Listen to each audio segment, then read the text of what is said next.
Bienvenidos a Forindo, formación integral y de innovación docente. Es un canal que busca reflexionar sobre nuestro quehacer docente y el impacto que tiene en la sociedad. Sean ustedes bienvenidos y esperemos que juntos podamos disertar en estos grandes temas. Hola, bienvenidos de nuevo a la continuación de este videoclip. Vamos a continuar presentando algunos de los elementos o factores que determinan la construcción del conocimiento en cada uno de los sujetos o de los individuos o de los estudiantes que están inmersos en este proceso. Quiero hacer mención que no tan solo tiene que ver con el docente, sino también con el mismo discente.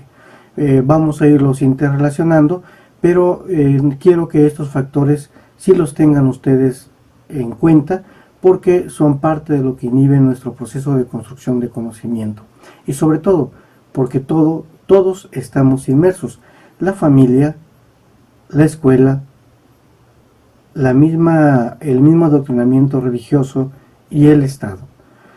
Y pues al estar todos inmersos, pues definitivamente no estamos unidos de tal forma que sea como un engrane donde sea sincrónico las relaciones entre todas las esferas de la vida social. Existe una gran anacronía y cada quien está caminando por hacia diferentes destinos, o quizás todos vamos hacia el mismo lugar, pero con diferentes formas. Pero el hecho de no estar comunicados, pues sí implica de alguna forma que no tengamos la capacidad de crear un proyecto de nación, que al final lo que se busca es eso, tener un proyecto de nación, que nosotros seamos capaces de ver hacia dónde vamos como nación, e incluso como humanidad, hacia dónde nos queremos dirigir. Bien, voy a continuar con los factores. Miren, otro de los factores que también considero importante es lo que llamamos sistema secuencial de aprendizaje dirigido. Esto es propio de los libros de texto, que a nosotros nos descentralizan a través de la SEP. Es bueno tener un conjunto de lineamientos que nos permita saber cómo vamos a trabajar, pero en este caso lo que están haciendo es inhibiendo la capacidad de investigación del docente, y eso nos aflige porque de alguna forma se cosifica la relación pedagógica, de tal forma que el maestro supone por antonomasia que si a ti te entregan un libro de texto y te entregan un programa de estudio, tú debes de cumplir todos esos elementos, sin importar las condiciones bajo las cuales se encuentran los alumnos. Quiero detenerme en este factor. Realmente nosotros estamos muy mal cuando nosotros nos enfrentamos a nuestros jóvenes y observamos, por ejemplo, en el caso de telesecundaria. En el caso de telesecundaria, y voy a insertar aquí otro factor muy importante para poder hilarlo, es que nosotros, de acuerdo al sistema piagetiano y a los estadios que él maneja, y que quiero hacer notar que el sistema escolarizado mexicano está inmerso en este sistema piagetiano de acuerdo a los estadios. Bien, regresándome a telesecundaria.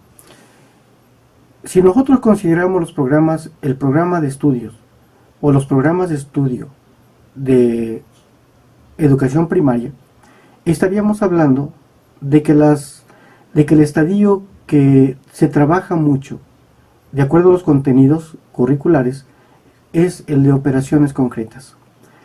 Ahora bien, hablar de operaciones concretas es muy simple. Es hablar de un objeto, como por ejemplo que son unas gafas o lentes, y para que nosotros podamos crear ciertos procesos de pensamiento, es enseñar al niño y decirle, ¿qué es esto? Ellos te podrán decir, pues son unas gafas o son unos lentes, y podrán decir infinidad de acepciones.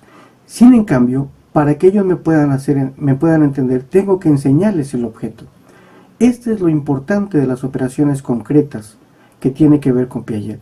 Pero cuando pasan a nivel de telesecundaria o de secundaria, este objeto nosotros se los quitamos y le decimos, dame tu concepto de lo que entiendes por lentes o gafas. Y a partir de ahí ellos tienen que entrar a un proceso de disertación y de construcción del pensamiento, filosófico inclusive, donde ya tienen que hacer cierto tipo de construcción de pensamientos como los ensayos. Sin en cambio, y bueno, que eso en los niveles cognitivos, de acuerdo al sistema piagetiano, le llamaríamos operaciones formales. Entonces, la transición de las operaciones concretas a las formales es prácticamente nulo. ¿Por qué nulo? Porque los contenidos programáticos que aparentemente están determinados en este sistema, pues no existen como tal.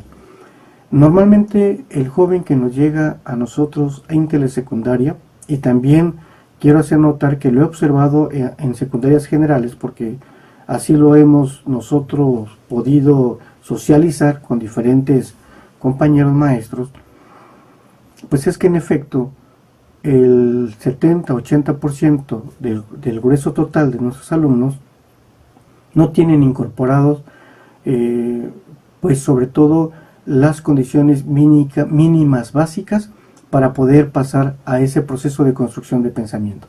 ¿Cuáles son estos elementos básicos, fundamentales? Bueno, lo primero que nosotros observamos es que el niño no sabe leer. Y no sabe leer, hablo de una dinámica lectora, no hablamos de una comprensión lectora, hablamos de una dinámica de la lectura. El niño nos llega con 30, 40, 50, 60, 70 e inclusive hasta 120 palabras por minuto. ¿Me dirán ustedes, ¿es importante esto? Sí, es muy importante.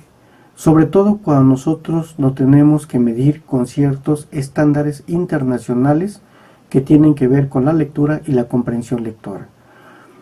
Haciendo una medición, por ejemplo en México, de los sistemas de evaluación o los sistemas de selección que tenemos, por ejemplo, en el Comipems, que es para accesar al nivel medio superior, y por otro lado, en los exámenes de Planea o de PISA que se nos han estado aplicando, el alumno necesita forzosamente al menos leer 300 palabras por minuto. ¿Por qué digo esto? Porque normalmente para resolver un problema, es decir, para leer, analizar, sintetizar y resolver un problema, necesitamos forzosamente de 1.8 a 2.4 minutos por problema, es decir, por reactivo. Si nos viene un examen de 120 reactivos y nosotros aplicamos esta aritmética básica, nos daríamos cuenta que el joven, el primer obstáculo obstáculo epistémico al cual él se enfrenta es la lectura. No sabe leer, no tiene una lectura dinámica. Lógicamente no hablamos de comprensión lectora, nada más hablamos de que tienda a acabar de leer perfectamente toda una oración para poder resolverla. Al enfrentarnos nosotros a esta situación, pues nosotros tenemos que darle prioridad a la lectura, a la dinámica lectora. No nos podemos poner a pensar en ese momento en la comprensión lectora, porque para nosotros la comprensión lectora también tiene que ver con la incorporación lingüística propia de la jerga del área disciplinaria. Sin en cambio, no lo tenemos. Ese es uno de los problemas más importantes que nosotros podemos evidenciar. Otro, no tenemos operaciones básicas fundamentales en aritmética, tales como sumar, restar, multiplicar, potenciar, radicar, porcentajes, divisiones, ¿no? No las tenemos. De alguna forma nos ha causado también serios problemas el hecho de que los niños no tengan incluso también la noción de lo que es el conjunto de los números reales, aunado a todo el conjunto de los demás números, ¿no? Tales como los enteros, los números naturales, los números racionales, los números irracionales, podemos insertar a los compuestos, a los primos, etc. Los jóvenes no tienen esta percepción. Y ojo, no existen en los programas de estudio. Los jóvenes cuando llegan con demasiadas deficiencias académicas. Me podrán decir que tiene que ver precisamente con la primaria. Puede ser. Pero recordemos también que también la familia está inmersa en este proceso. Algo que me he percatado es que también los padres de familia últimamente, sobre todo atendiendo esta cosificación de la relación pedagógica por cumplir, ya se les ha ocurrido que las tareas las hacen los mismos padres. Hacen las tareas y omiten que el alumno haga sus propias tareas. Le quitan esa responsabilidad. Pero lo más importante aún es que el maestro exige esas tareas. La pregunta es, ¿para qué exigir una tarea que el niño no va a hacer? ¿Para qué exigir algo que el niño no puede construir? Otro ejemplo. En los dictados que se generan en los alumnos, nos hemos dado cuenta que el niño brinca mucho su mano. Y brinca bastante, ¿eh? Esto significa que cuando les hacen dictados, son dictados muy rápidos. El niño hace una grafía muy desordenada, muy fea. No tiene forma la grafía, no tiene arte la grafía. Antes nos preocupábamos por esta grafía que estuviera lo más perfecta posible. Hoy en día ya no lo hacemos. ¿A qué se debe? Quiero pensar que es tanta la exigencia de las autoridades educativas por dar resultados que se olvidan de la esencia misma de la construcción del conocimiento. Incluso hasta el concepto de evaluación no hemos sido capaces nosotros de retomar esos orígenes. Porque evaluar no significa acreditar. Evaluar significa ver cuáles son los procesos que no han sido incorporados. ¿Qué es lo que no se ha logrado sistematizar? Y de esa forma volver a regresarnos las veces que sean necesarias hasta que nosotros seamos capaces de perfeccionar este proceso. El hecho de trabajarlo así nos ha inhibido nuestra capacidad de construcción de conocimiento, sobre todo los niños. Otro de los puntos que quiero considerar es la formación del carácter. Los jóvenes llegan sin una actitud frente al aprendizaje. Ya no les interesa aprender. Ya no les interesa la construcción de un conocimiento. Es como si la escuela les dejase de importar.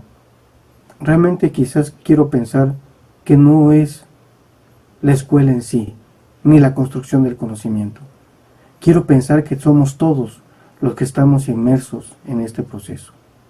Quiero pensar que es la desatención que existe por parte del padre de familia, también el vicio que tiene el padre de familia por hacer las tareas de los niños, desde que están pequeños, desde que están en preescolar. Y quiero pensar que se ha desintegrado la familia al no existir una autoridad que guíe a este joven. Pero por otro lado, si nos vamos a la escuela, los maestros atendiendo a esta dinámica se preocupan más por cumplir que por la enseñanza o por el aprendizaje de los niños. No se están preocupando por ellos. Yo creo que tiene que ver con las autoridades, porque el maestro podrá decir, pues es que a mí me lo exigen, y yo estoy de acuerdo con el maestro. Porque cuando somos autoridad, nos olvidamos de lo que es estar en las trincheras. Nos olvidamos de lo importante o de lo difícil que es estar enfrente de un grupo de alumnos que, vuelvo a repetir, también son muy grandes y que no nos da la posibilidad de poder atender a todos. Y al olvidarse de ello, pues nosotros, los profesores, se enfrentan a muchas situaciones, como las que ya mencioné, pero también, sobre todo, a la actitud de un adolescente, donde el adolescente ya no cree en nadie, donde todo es rebeldía, y constantemente están generando sabotajes áulicos. ¿Qué hacer frente a todo esto? Estos son los principios de realidad educativa, no lo que nos manejan las estadísticas. Las estadísticas van y vienen, pero la realidad educativa es que cada día se nos hace más difícil la construcción de un pensamiento lógico proposicional, filosófico y por supuesto científico. Muchas gracias. En los próximos videoclips continuaremos con esta disertación.